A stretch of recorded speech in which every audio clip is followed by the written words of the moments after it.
Who are you going to replace Anderson and Blanchard with? I hate to talk about myself in the third party, but at that day and time, that's a pretty gaping hole. Sure. Huge. So,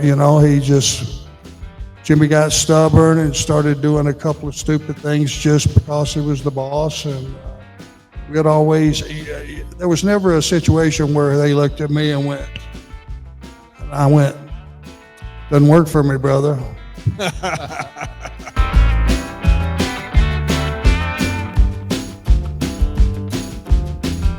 One thing that was so interesting about the Four Horsemen was I've always thought there were two kinds of heels. I always thought there was a true heel, like the governor on Walking Dead, just a guy that you hate that has no redeeming qualities whatsoever.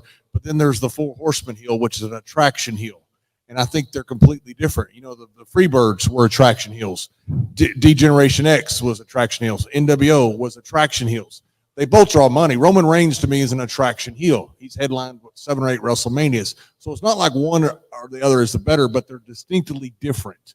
The Four Horsemen could be attraction heels, just like the Freebirds could be down in Texas, unless they're wrestling the Von Erichs. But then you could also get heat when you needed to. But that is a complete different heel from somebody that is just a Hot Rod Roddy Piper or an Iron Sheik type or a Sergeant Slaughter when he's Iraqi sympathizer type that was just a pure heel. I just think there's a difference in those type of heels, and a lot of people don't quite understand that. Well, the common denominator is the one thing is being a heel doesn't mean you're not good, and you can out wrestle a guy a couple of times.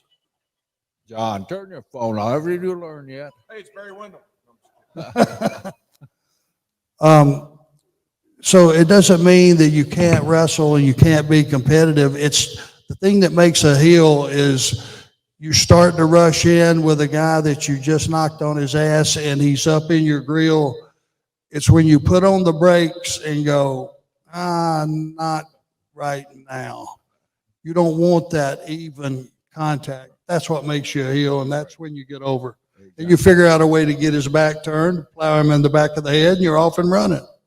You mentioned about you never thought WCW was going to win the war, or at least put WWE out of business. What did you think during the territory days of Crockett? Because Crockett was the one guy that it appeared that had a chance of fighting off the wave that was coming from the north. Well, I was very grateful to be there. Jimmy had paid me a nice salary, and I had all, everything was great. But when he started spending money on buying Watts territory, buying Kansas City territory, when he already had the television that he could just run, and it's not like they were actively up and running house shows, so there wasn't that stepping over the line amongst promoters, which was a no-no in the NWA. But he started blowing money on all that stuff, and I just went, this can't, 2 private planes going running these towns that have been dead for years. Yeah, huge mistake. And I kind of questioned on him on that to myself. Never said a word to Jimmy. I would have probably still been there, and things would have been still running, I bet you, if he hadn't have put the screw job to Tully and myself. Really? You can't. Who are you going to replace Anderson and Blanchard with? I hate to talk about myself in the third party, but at that day and time, that's a pretty gaping hole. Yeah, sure. It's huge. Yeah. So,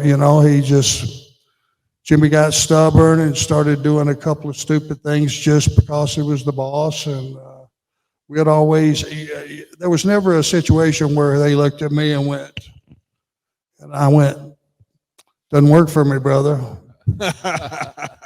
Never happened, because business is business. But some stuff was just, he made a couple of decisions. Tully and I left, and I just think it left a gaping hole that they were never able to recover from.